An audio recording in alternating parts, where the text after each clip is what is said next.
Voici l'histoire de l'homme le plus malchanceux du monde, vu qu'en 1962, alors qu'il prenait tranquillement le train, le wagon où il se trouvait va être propulsé avec tellement de force qu'il va finir dans l'eau gelée. Frano a miraculeusement réussi à survivre et à nager jusqu'à la rive, mais quand il s'est retourné, il a réalisé que les 17 autres passagers s'étaient noyés. Arrête. Mais là, il est pas malchanceux. Là, il est hyper chanceux, frère. Carrément, sa vie, c'est un jeu vidéo, frère. Il a trop de vie. Moins de 1 an plus tard, durant son premier et dernier voyage en avion, il était assis près de la porte de l'avion, mais quelques minutes à peine avant l'atterrissage, la porte va s'ouvrir et lui et l'hôtesse de l'air vont se faire aspirer et jeter de l'avion. Mais non. L'hôtesse n'a malheureusement pas survécu la chute, mais Frano, par pure coïncidence, est tombé sur une botte de foin, et il s'avère que c'était une bonne chose qui s'était fait aspirer de l'avion, vu que ce dernier va avoir un accident pendant son atterrissage, ce qui va terminer la vie de 19 passages.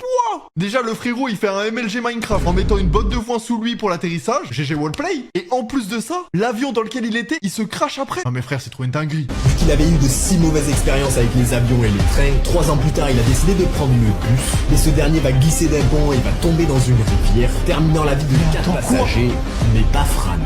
Non mais frère, il en est déjà à 3 vies. Le poteau, c'est un chat en fait. Il a plus de 9 vies. Même le chapeauté, il est choqué. Voyant que sa malchance le suivait partout où il allait, il a décidé de s'acheter une voiture qu'il allait conduire lui-même.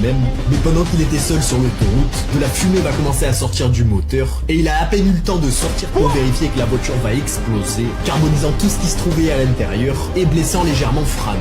Eh, faut en faire un film de son histoire. C'est pas possible. Eh, des fois, je crois que moi, j'ai pas de chance dans la vie. Mais lui, c'est trop une dinguerie. En 1995, alors qu'il marchait tranquillement dans la rue, il va se faire percuter par un bus. Mais arrête. Mais encore une fois, par pure chance, il va seulement avoir de légères blessures.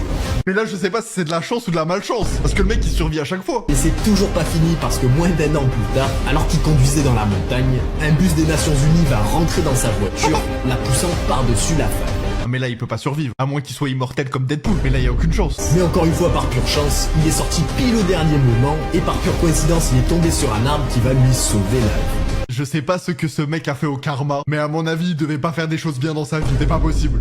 Heureusement pour Frano, c'était la dernière de ses rencontres avec la mort, et comme pour le récompenser, 2 jours avant son 73e anniversaire, il a gagné plus de 900 000 euros au loto. Arrête. Ceci va rapidement tout donner à des amis et des œuvres caricatives, et il passera les dernières années de sa vie tranquillement dans sa ferme, avant de perdre la vie de vieillesse en 2000.